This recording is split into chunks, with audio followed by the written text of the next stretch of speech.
So hello everyone, hi. This is my first time doing commentary on a video, so please bear with me. Feel free to leave any suggestions or critique that is beneficial to me, because I like that stuff. So for the first part of this little series, I wanted to go over some tips and tricks you might not know about. Most of you bitter vets are probably pretty knowledgeable when it comes to these things, but I'm hopeful that newer players will be all over this. First thing we're covering is locking targets by control-clicking effects above your capacitor.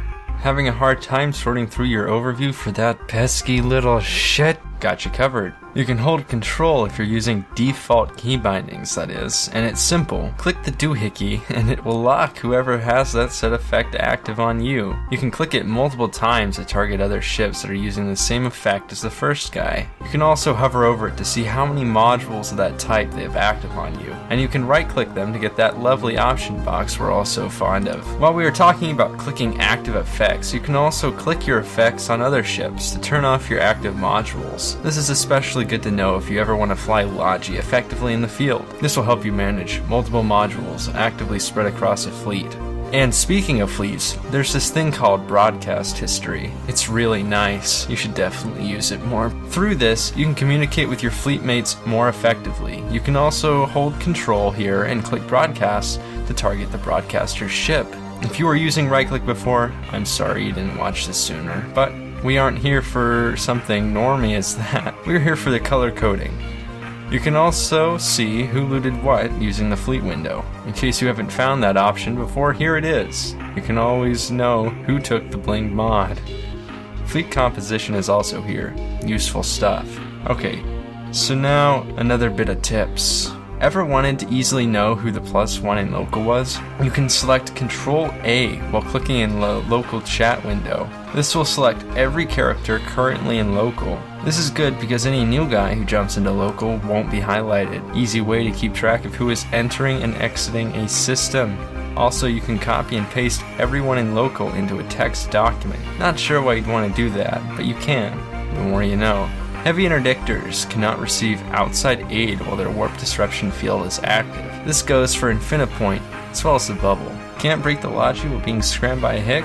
Shoot the hick. Oftentimes they'll forget to turn off their point in time. Ever wanted to scan someone down more quickly and keep track of hostiles more easily? You can rebind your directional scanner to a key on your mouse, or in my case, the spacebar. This will let you spam it easily without having to click it constantly.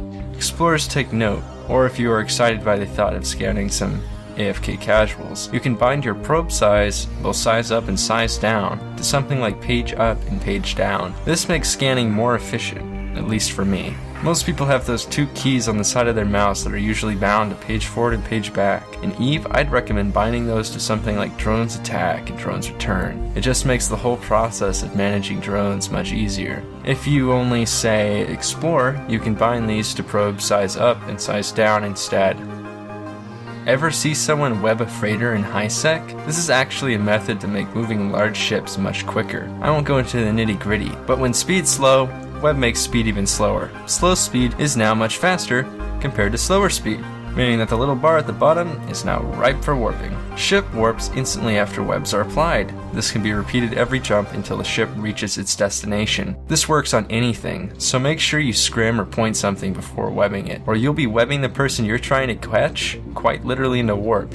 Yet another way to make large ships warp more quickly is by cycling the micro warp drive once. This is pretty much the same effect as a web, except ship slow, then ship fast, then ship slow, but also fast enough to go into warp.